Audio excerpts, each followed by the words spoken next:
All right, floor 7 is an interesting one. This is one I don't think most of you will be able to 3-star because you need 2 warriors, and at this point in the game, you probably don't have 2 warriors built. You might have the light Johann at best, and I think a lot of you might have opted out of building him in the first place. So you might not have a warrior. You might not have 1 warrior, let alone having 2. Now, for some of you that might have the red Lyra as well as the light Johann and possibly have them built, you might want to make your red Lyra a little tankier for this fight because she will have a problem taking on Krom, as most of you won't be able to finish him before he moves.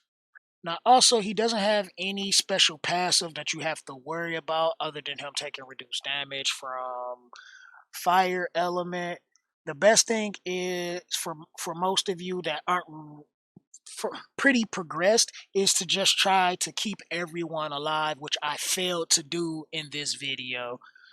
So just a little quick background of the team comp that I use and everything.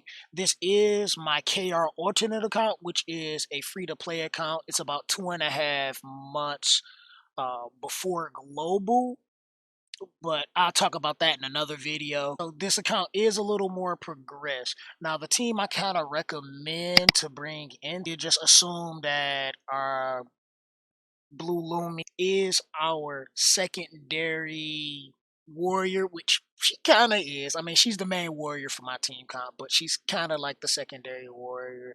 Now, I think that if you do have yourself decently built, you might be able to get away without having a healer, but it requires you to be able to clear the waves decently.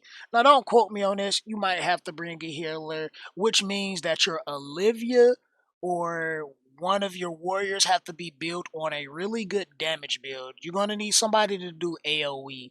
So I will preferably have Helga in here somewhere because most of you will already have her built. You're going to want somebody to be able to put down the waves. Generally, I run my red Aleph, but you definitely want to hopefully at some point have your green Olivia built because she's going to be a staple for these fights, especially if you're not using a turn bar booster, which I don't think if you're fast enough, you don't necessarily need a turn bar booster and you can build Olivia on a crit speed build. She should be able to outspeed decently. You can build most of your heroes on like crit speed, and maybe like your main damage dealer will be crit rate crit damage or something like that, or your AoE damage dealer will be crit rate crit damage, depending on what you bring in. Hopefully most of you do have the green Basilica. She's going to make these fights a world easier. Mine is fairly progressed more than most of you are capable of being, so the numbers and the damage you're going to see is a bit absurd, but that is what you can do when you go into these fights when you invest all the way into her.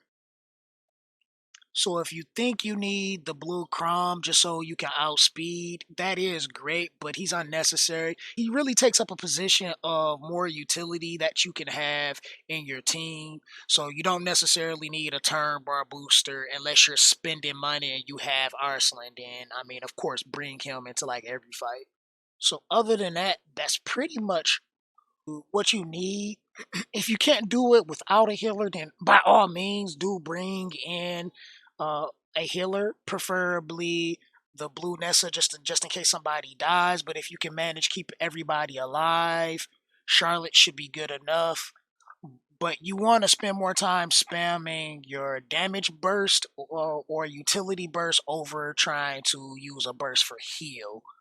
But if it works that way, then by all means do try it out. You might have to test a few things because trying to just OP clear fast is not going to work for everybody. And for you guys that don't have that damage output, you might have to go for a little more sustain instead. So hope you enjoy the rest of the video.